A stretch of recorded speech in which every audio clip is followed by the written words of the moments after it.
बहुत समय पहले की बात है। एक छोटा सा गांव था आनंदपुर, जहां गोविंद नाम का एक मेहनती व्यक्ति रहता था।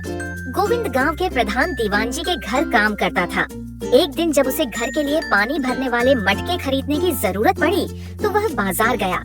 वहाँ कई सुंदर मटके सजे थे, पर उसे सजावट नहीं बल्कि मजबूत और काम के मटके चाहिए थे। काफी तलाश के बाद उसने 2 अच्छे मटके खरीदे जो पानी भरने के लिए उपयुक्त थे।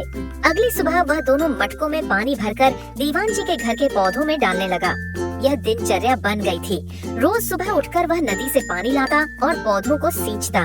एक दिन खेलते हुए बच्चों की एक गेंद एक मटके से टकराई और वह मटका थोड़ा टूट गया। गोविंद उदास हो गया, लेकिन दीवान जी ने कहा, कोई बात नहीं, तुम इसी मटके से काम जारी रखो। तुम्हारी नियत और मेहनत ही सबसे बड़ी बात है। गोविंद फिर दोनों मटकों से पानी लाने लगा, एक साबुत और दूसरा थोड़ा टूटा हुआ।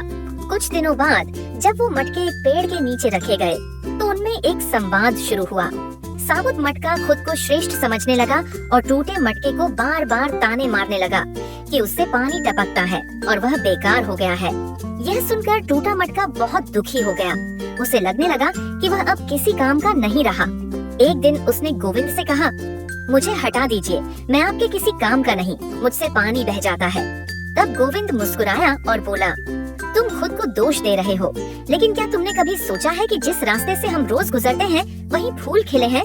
वो तुम्हारे कारण ही तो है। तुम्हारा बहा पानी उन पौधों को जीवन देता है और मैं वो फूल बाजार में बेचता हूँ, जिससे कुछ आमदनी होती है। तुम कम नहीं बल्कि मेरे लिए अनमोल हो। यह सुनकर टूटे मटके की आंखों में जैसे नमी आ गई। उसने खुद को एक बार फिर उपयोगी महसूस किया। साबुत मटका भी अपने व्यवहार पर शर्मिंदा हुआ और उसने माफी मांगी।